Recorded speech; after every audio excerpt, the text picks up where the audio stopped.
or blitzes, it wasn't that at all. I mean, it was the UTSA plan of lining up and being very conservative on the perimeter, challenging us to run the ball up in there. With the exception of at the end of the first half, where we did run it up in there a little bit, we never got anything established on offense. You know, we became something we're not. We tried to create plays. We bounced around throwing the ball. We did a lot of different things, but didn't really do anything.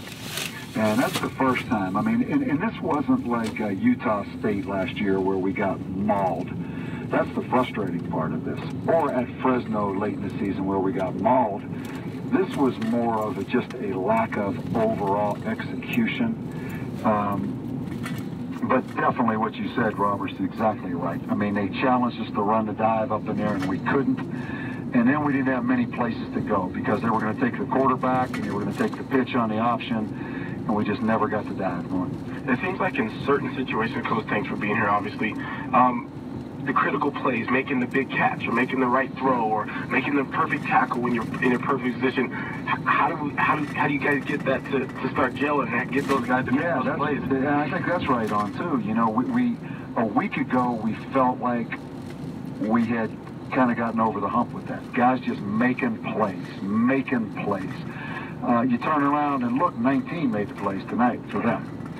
We had our opportunities. You know, he had two big runs. We missed.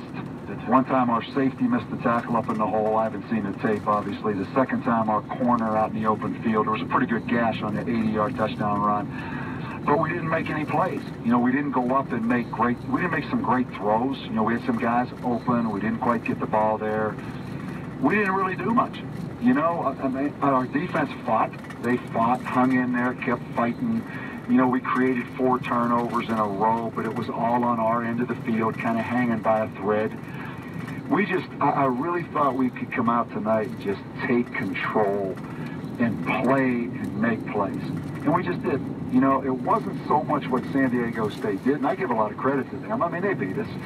But it wasn't anything where you just said, wow, other than 19. He was the one guy that you said, wow. He's fast. He got out in the open field, and he made us pay. But I think you guys, those are 2 great points. You know, we couldn't get the dive going at all on offense, never really established anything on offense, and then we never made big plays. You know, we didn't have the great plays. Yeah, we really didn't.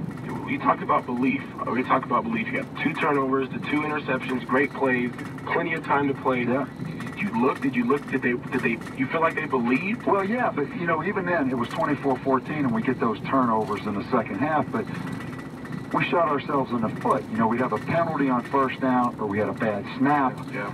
We just had no rhythm. We had no rhythm. And at the end of the day, that was that. And you know, to be in that locker room, tremendous frustration, you know, because we know we didn't, again, seize the opportunity. We didn't play as good as we can play. We've closed the gap, I guess. I guess we've closed the gap. You know, they're 15-3 now in the last 18 Mountain West Conference games. They've been to 4 straight bowl games.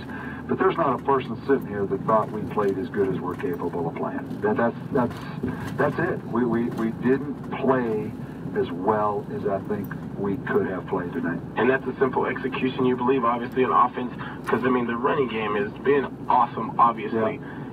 We talked about Coach Long attacking defense. You said it. He'll do what he does. Was it? I mean, you talked about the surprise, but all week, is that what you guys worked on? The attacking 3-3-5, organized chaos, and then he comes out and it's a base defense. Yeah, and he played us like everybody is, because I think they're looking at us and saying, well, there's not that big play capability maybe unless it's Lamar Jordan or the quarterback getting outside on the option, and they're making us hand the ball. And without Crusoe, you know, you don't really have it. Jarrell Presley has to become that for us. You know, Terrion Gibson hits it up in there, but he's a 170-pound guy. But so is their guy, 19. You know, he's a 175-pound guy. But you know, I think the belief is there. Just tonight, we just couldn't get it going. I think all of us kept waiting for us to get it going. You know, you had the feeling that we would break out of it and start going, but we just never did. And then I think Lamar Jordan got a little rattled, you know, where all of a sudden it was on him. You know, it wasn't, okay, we're going to run the ball, and okay, we're going to ask you now to make some plays. and we missed some open receivers. You know, we underthrew some balls. I mean, we had our opportunities. We just didn't make plays. I mean, the bottom line. So moving forward, obviously, to next week, positives with Cole and Lamar. Cole never came back in. Moving forward to Air Force. Tell me a little bit about your decision next week and looking forward to Yeah, well, first of all, I start with the defense. You know, we went into the game without Ivy Brown at corner. Saquon goes down right away. Boatwright's down right away. So it's Cranston and Donnie Duncan played the whole game. Cole Juarez didn't play a snap at nose. You know, so we've got a lot of injuries right now. You know, offensively, we got to get back to exactly what we are and who we are, and we've got to challenge our offensive line a little bit more. Pancakes. But we are young up there. You know, I mean, again, Lamar Bratton's played and Jamal Price has played. Then it's Reno Henderson at left tackle. It's Garrett Adcock at right tackle. Johnny Visciano, we made a decision to just redshirt him. And then it's Eden Mahina in there, first-year junior college guy. So Reno's never played, Eden Mahina's never played, and Garrett Adcock hasn't played much. And we're a little bit undersized up there. But we got to get back to establishing something and establishing what we are. Because we won last week.